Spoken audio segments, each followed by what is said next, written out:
Thank you, Morgan. So I've been talking about Amanda, 17 years old. She's an oboe player, and she developed an anxiety about auditioning.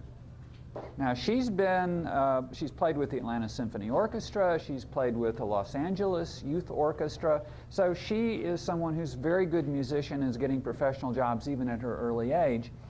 And a typical approach by most hypnotherapists to someone with an anxiety like that might be what we call end-point imagery, which is simply Amanda's in a hypnotic state, and she's instructed to see herself sitting calmly, doing a great audition, and that's repeated a few times. That's end-point imagery, and it's giving her a suggestion about what to do in those circumstances.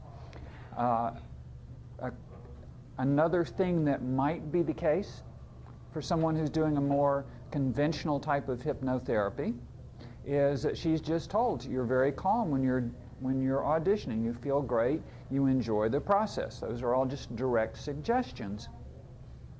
Another technique that people will typically use is called progressive desensitization, which I usually stumble over the word for some reason.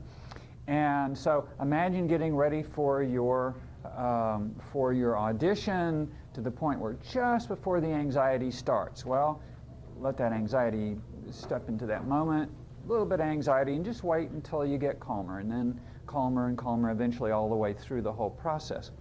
So what I did with Amanda was point out something to her that was absolutely true. She's a musician. Yes, that's true. Musicians love music. They love to perform. They love the act of performing. And every musician loves having an audience. Okay, so what this is doing is it's changing the audition from something to be dreaded to, oh gosh, I have an audience. And so that's a really positive for her. Another thing about the audition is that the auditioners are behind a curtain. They can't see the person being auditioned, so they don't judge them on their appearance. And every one of those judges who are auditioning love music. That's why they're there. They want Amanda to do a beautiful, wonderful job because they get to enjoy it. And everybody wins. Okay. Well, now Amanda's starting to feel very differently about this whole process of auditioning. And so my style is something that's very naturalistic in the sense that I'm reminding the person of things that are true for them. And that's changing the experience by doing what we call reframing. So audition doesn't mean time for anxiety, it means an audience. Cool, I get a chance to perform. Now, after I did my session with Amanda, she reported back that the next time she auditioned, there was somebody sitting there waiting with her for the audition. He was anxious, and she helped him calm down. So another student, she's in a performing arts magnet school here in the Atlanta area, a singer, and she came to see me because she was anxious over taking tests. Well, when we sat down, it turns out it wasn't just any test, it was math. Now, anybody here think about the naturalistic way to approach math anxiety in a musician? Okay. Music is all mathematical. One of the first things you learn when you're reading music is time signatures. You've got a 4/4 time signature. That means there's 4 beats per measure, and a quarter note is 1 beat.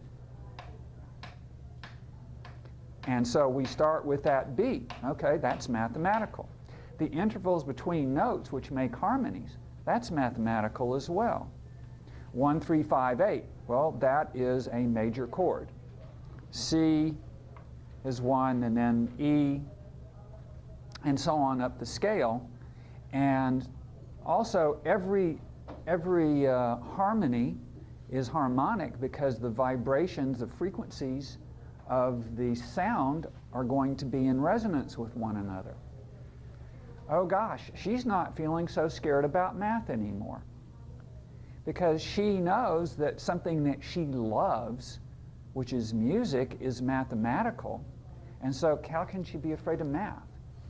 And it's simply a matter of helping her associate those feelings of enjoying the experience of music with mathematics. And of course, taking a test is just simply demonstrating one's knowledge of the material that's been covered. Another reframe that I use with people who have test anxiety is that instead of calling it a test, I call it a learning inventory. We get a chance to inventory what it is that we've learned so far and what we haven't learned yet. And particularly in the public schools, the state is kind enough to pay people to develop learning inventories so that we can determine how much we've learned and what we haven't learned yet. Okay, well, this is a different way of thinking and feeling about things. I pointed out to her that when I was growing up, they didn't use the word test. They called it a learning experience, which is another reframe. And that's a way of developing a different set of feelings about the experience. So telling stories is a way to get across information that if I just dryly recited the facts, here's the pattern, here's what I did, would not have nearly the impact or the meaningfulness of telling it as a story. When you give referrals from me, you tell people my stories, which they're interesting, so you get to have an interesting conversation. They're going to hear those stories, and some of them are going to think, oh, my daughter has been anxious about certain kinds of tests. Maybe she could be helped by hypnosis. And people will apply it to themselves. I wonder if hypnosis can help me fly comfortably. I wonder if I can become more comfortable speaking in public. Hypnosis might be a little helpful. I'm Wesley Anderson, Doctor of Clinical Hypnotherapy.